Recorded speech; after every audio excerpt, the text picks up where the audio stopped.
चलिए बच्चों, सेट 3 का हम लोग 11 से लेके 20 नंबर तक क्वेश्चन तक अभी डिस्कस करने वाले हैं। आइए देखते हैं क्या है यहाँ पर कि the amount of goodwill paid by the new partner is, है ना। देखिए, नया पार्टनर गुडविल का पैसा क्यों देता है। देखिए, कैपिटल के लिए नहीं, प्रॉफिट के लिए, एसेट्स के लिए, कि नॉन ऑफ दिस। देखिए, नया पार्टनर जो है प्रॉफिट में शेयर के लिए गुडविल का पैसा देता है। ठीक है, क्लियर है। नया पार्टनर जो है, मान लीजिए अगर 1/3 शेयर इन प्रॉफिट लेता है तो पूरे गुड फर्म के गुडविल का मान लो 3 लाख रुपया है तो 1 लाख रुपया देता है। यानी कहीं ना कहीं कहिए कि नया पार्टनर गुडविल का पैसा जो लाता है वो एक तरह से अपना लाभ में हिस्सा खरीदने के लिए लाता है। ठीक है, तो याद रखिएगा कि नया पार्टनर गुडविल का पैसा क्यों लाता है। नया पार्टनर गुडविल का पैसा फॉर द प्रॉफिट शेयरिंग को बाई करने के लिए, लाभ में हिस्सा खरीदने के लिए वो लाता है। याद रखिएगा। ठीक है, नेक्स्ट क्वेश्चन 12 नंबर क्या बोलता है। कहता है कि goodwill of the firm is valued 1 lakh. एक फर्म का गुडविल कितना निकाला गया, 1 lakh. Goodwill also appear in the book कितना, 50,000। Arvind admitted for 1/4 share, the amount of goodwill proud by Arvind will be. ठीक है, ध्यान से मेरी बात समझिए, अभी हम समझा रहे थे। एक तो पहले से गुडविल है, पहले से जो गुडविल है उससे नए पार्टनर को कोई लेना देना नहीं है ना। जिस समय नए पार्टनर का एडमिशन हो रहा है उस समय फर्म का नया गुडविल निकाला जाएगा। यहां देखिए हम लिख रहे हैं क्या, न्यू गुडविल वैल्यूड, एक minute, new goodwill is valued on admission. जब कोई नया पार्टनर का एडमिशन होगा तो उस समय पर नया गुडविल निकाला जाएगा। ठीक है, गुडविल बढ़ सकता है, घट सकता है। किसी व्यापार का गुडविल ख्याति किसी साल बढ़ जाए, किसी साल घट जाए, इसलिए पुराने गुडविल को काम नहीं चलेगा। जिस समय नए पार्टनर का एडमिशन हो रहा है उस दिन फर्म का गुडविल फिर से निकाला जाएगा। ठीक है, अच्छा। उसके बाद न्यू पार्टनर ब्रिंग, लाएगा, क्या लाएगा, वो जो गुडविल न्यू वाला निकला वो इनटू जितना प्रॉफिट में शेयर ले रहा है वो, है ना। जैसे यहाँ पर 1/4 ले रहा था, 1/4 से मल्टीप्लाई कर देंगे, उतना ही लाएगा। पुराने गुडविल से लेना देना नहीं है। ठीक है, तो कह रहा है कि goodwill of the firm valued 1 lakh. जिस दिन अभी नया फर्म का गुडविल कितना वैल्यूएशन हुआ, 1 लाख, है ना।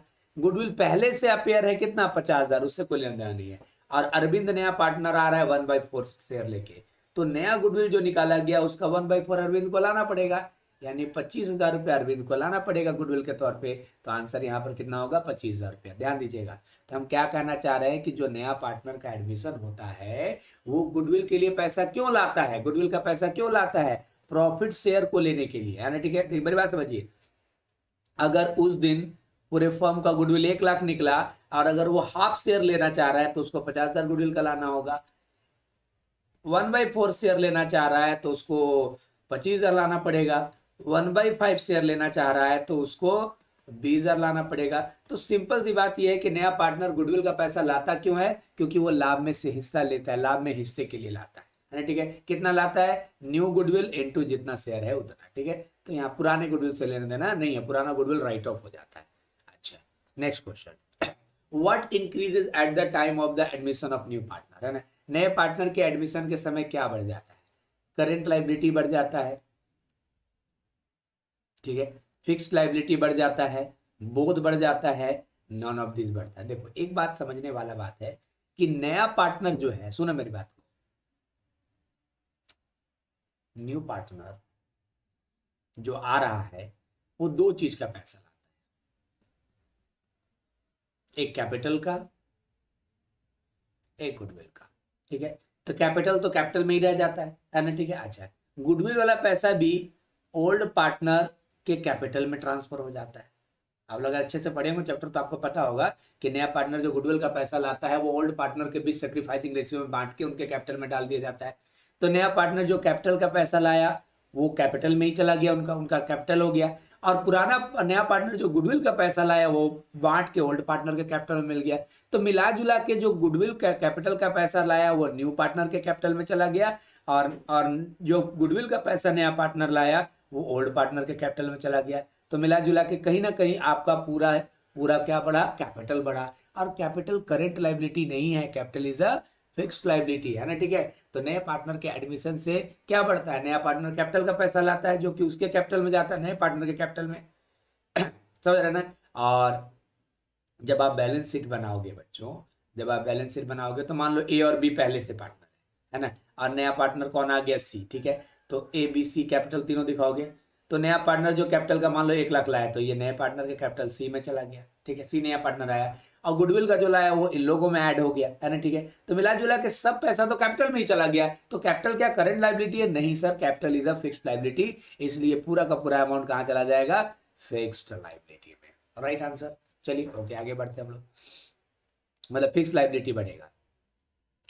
फिर अगला सवाल क्या बोल रहा है कि इफ टोटल एसेट 4,05,000 और total outside liability 55,000, the amount of partners capital will be. देखो सिंपल सी बात यह है कि जब हम बैलेंस शीट बनाते हैं बच्चों, ध्यान सुनिएगा, ठीक है। तो बैलेंस शीट जब बनाते हैं बच्चों, तो ये साइड होता है लाइबिलिटी, ये साइड होता है क्या, एसेट, है ना, ठीक है ना। अब मान लो टोटल एसेट यहाँ पर बोल रहा है क्वेश्चन में 4,05,000 रुपया, और लाइबिलिटी में होता है कैपिटल, है ना, और बाकी का लाइबिलिटी हो जैसे क्रेडिटर, आउटस्टैंडिंग लोन, इसको हम लोग आउटसाइड लाइबिलिटी बोलते हैं, है ना, ठीक है, इधर होता है। मेरी बात समझो, एक बिजनेस का टोटल एसेट 4,05,000 है ना, और आउटसाइड लाइबिलिटी, इस सबको आउटसाइड लाइबिलिटी बोलते हैं, कितना है, 55,000 है।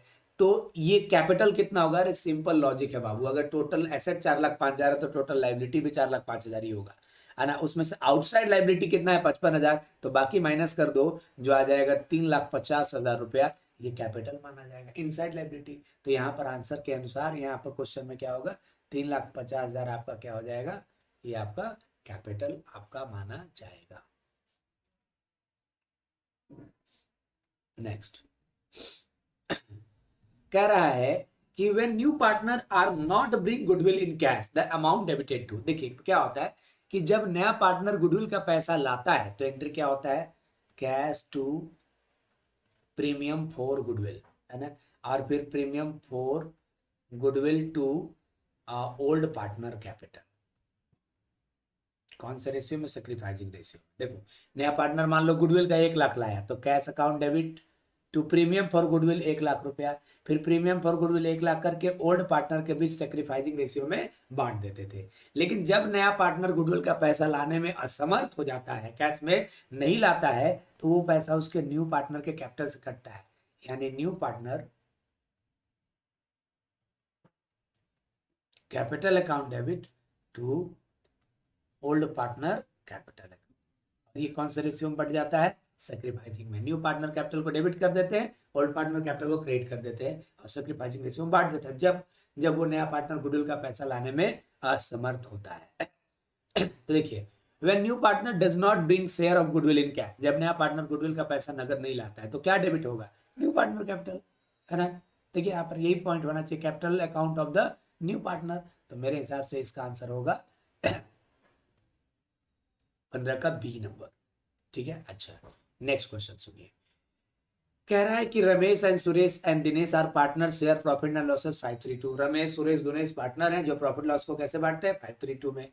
इफ दिनेश रिटायर, अगर दिनेश रिटायर हो गया, new profit sharing ratio between Ramesh and Suresh. बहुत ही इजी क्वेश्चन है, देखो बच्चा, old ratio of Ramesh Suresh and Dinesh क्या था,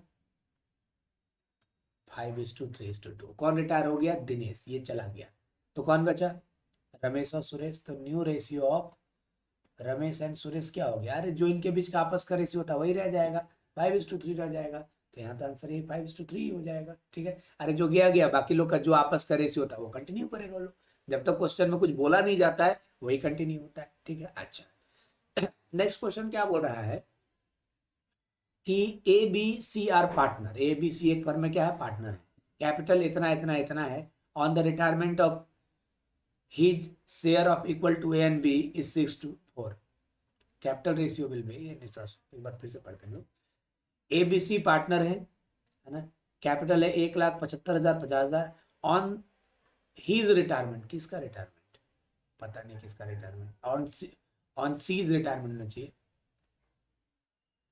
ऑन हीज रिटायरमेंट कुछ लिखा नहीं है, सी, अच्छा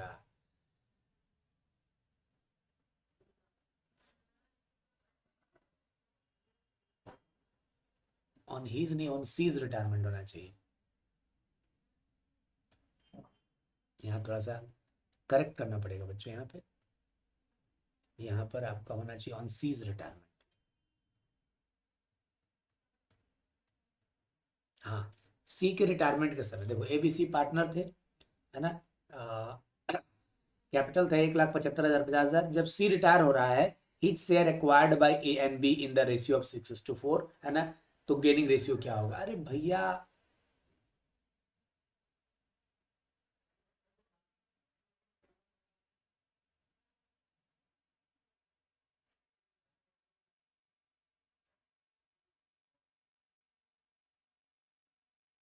तो देखो जी, यही तो गेनिंग रेशियो हो जाएगा, है ना। देखो क्या बोल रहा है, पहले तो ए बी सी एक फर्म में पार्टनर थे, पता नहीं ये कैसे प्रॉफिट को बांटते थे, ये क्वेश्चन में तो दिया नहीं है, तो नहीं दिया है तो यही माना जाएगा कि इक्वली बांटते थे। ठीक है भाई, सी रिटायर हो गया मतलब सी अपना हिस्सा सेक्रीफाई कर गया, कितना 1/3। इसके हिस्से को कौन ले लिया?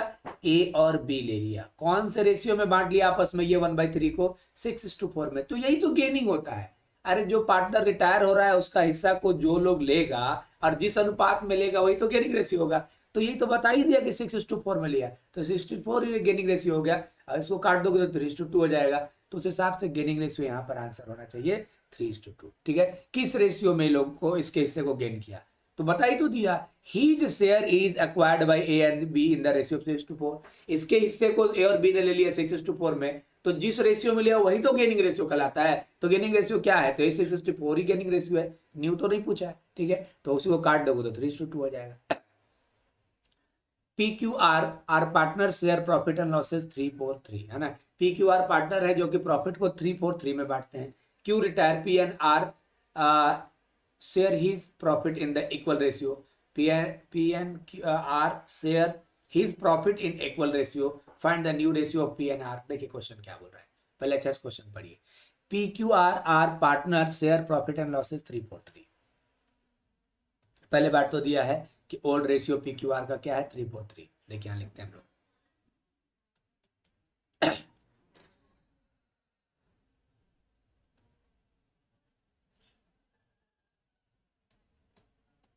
old ratio of PQ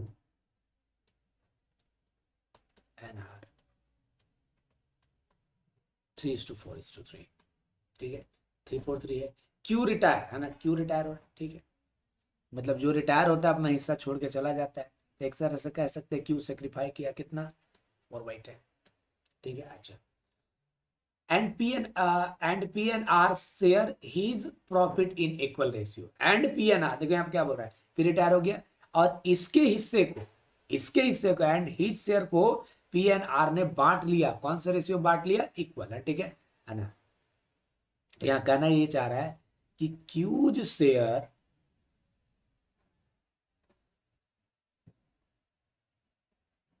is taken by P and R, है ना। ठीक है, Q's share is taken by P and R, कैसे? इक्वली। ठीक है, बात समझो। यहाँ पर ये जो Q जो रिटायर हुआ, जो अपना ये हिस्सा छोड़ के चला गया, इसको P और R ने कैसे ले लिया?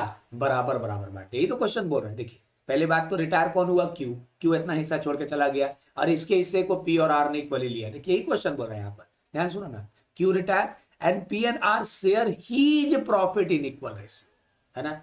तो नया रेशियो P और R का क्या हो? हीज मतलब के आर के सॉरी क्यू के हिस्से को ये लोग इक्वली बांट लिया। ठीक है, अब यहां देखो क्या है,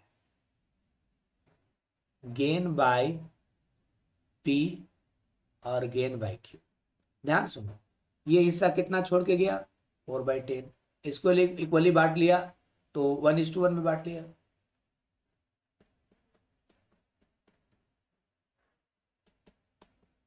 इक्वल बांट लिया मतलब ये जो हिस्सा छोड़ के गया 4/10, ये लोग 1:1 में बांट लिया, है ना। तो कुल मिलाकर काटोगे तो ये 2/10 हो जाएगा।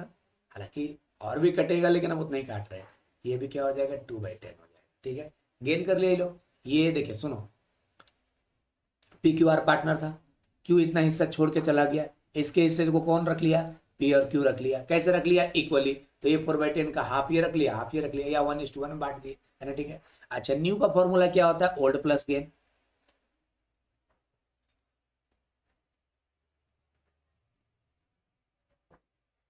न्यू का फॉर्मूला ओल्ड प्लस गेन, है ना, ठीक है। अच्छा, तो ओल्ड बच्चों कितना था? एक का था 3/10, दूसरे का भी, किसका किसका? पी और क्यों नहीं, सॉरी, क्यों तो रिटायर हुआ था ना, यहाँ थोड़ा गलती लिख दी बच्चों, ये आर होना चाहिए था, आर लिया था ना इसके हिस्से को।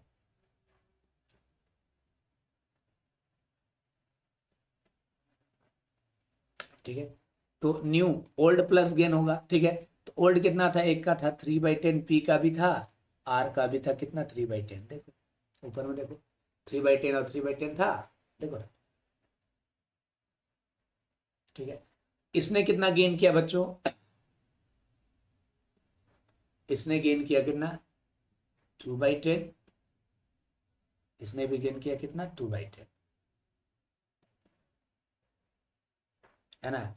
और 5/10 एलसीएम ले लेना, 5/10 और न्यू रेशियो क्या हो गया? 1:1। और क्या, y/10 5/10 1:1 ही होगा, आंसर हो जाएगा। अच्छा एक बात बताओ, कॉमन सेंस लगाओ, देखो यही तुम लोग सोचो, पी, क्यू और आर पार्टनर थे, कैसे प्रॉफिट बांटते थे? 3-4-3। अच्छा एक बात बताओ, पी और आर का हिस्सा बराबर था कि नहीं था? अब ये ही रिटायर हो गया, तो इसका हिस्सा को भी ये लोग बराबर बराबर बांट लिया। मेरे पास भी 10 रुपया था, आपके पास भी 10 रुपया था, फिर बाद में हम लोग दोनों को 5-5 मिला, तो बराबर रहेगा ना जी। पहले से हम लोग का आपस में बराबर था ही पी आर का, इसका हिस्सा को भी हम लोग बराबर बराबर बांटे, तो फिर भी तो बराबर ही रह गया था, 1:1 भी होगा, ऐसे भी कॉमन सेंस की चीज है, ठीक है। Next question 19 number, if the goodwill is appear in the balance sheet it will be credited to, है ना। देखो अगर पहले से गुडविल बैलेंस शीट में है तो it will be credited to, है ना, ये किनके अकाउंट में जमा होगा? गेनिंग पार्टनर के कैपिटल के, रिटायरिंग पार्टनर के, ऑल पार्टनर के, या रिमेनिंग पार्टनर के? देखिए ये थोड़ा सा अजीब क्वेश्चन है।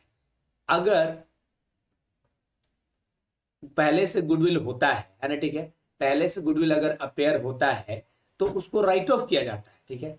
If goodwill appear in the balance sheet it will be credited to, तो एंट्री क्या हो जाएगा? तो राइट ऑफ होता है गुडविल, तो क्या होता है यहां पर? पार्टनर्स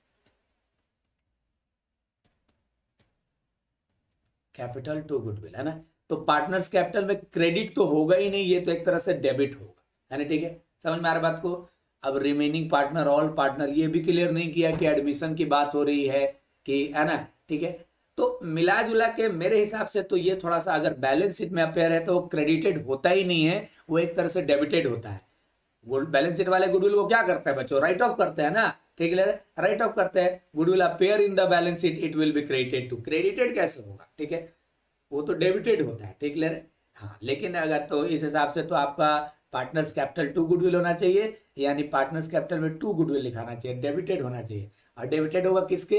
अब ये भी तो नहीं बताया कि एडमिशन के टाइम का बात हो रहा है कि रिटायरमेंट के टाइम का बात हो रहा है, ये कुछ क्लियर नहीं है, इसलिए कुछ भी कहना थोड़ा सा इसमें कॉम्प्लिकेटेड है, हम कुछ बोल नहीं पाएंगे इस बारे में।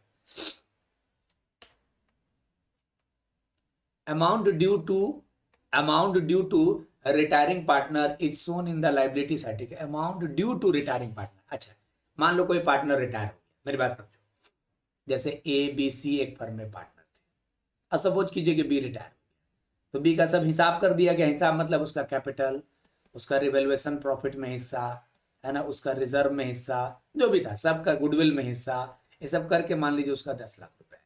अब अगर आप 10 लाख रुपए कैश दे दिए तो अच्छी बात है, और अगर नहीं दिए जो पार्टनर रिटायर हुआ उसका हिस्सा को, तो वो उसके लोन अकाउंट में ट्रांसफर हो जाता है, तो बैलेंस शीट के लायबिलिटी में कहां दिखाते हैं? लोन में, ठीक है। समझ में आ रहा बात को? तो बोल रहा है कि amount due to the retiring partner is shown in the balance sheet as his क्या? लाइबिलिटी, है ना, ठीक है, एज इज लोन, उनके लोन के रूप में दिखाया जाता है। भैया पार्टनर तो आप रहे नहीं, तो आपका पैसा आप कैपिटल ना मान के क्या माना जाएगा? लोन। ओके, चलिए हो गया। फिर अगले वीडियो में हम आपको 10 क्वेश्चन और डिस्कस करते हैं।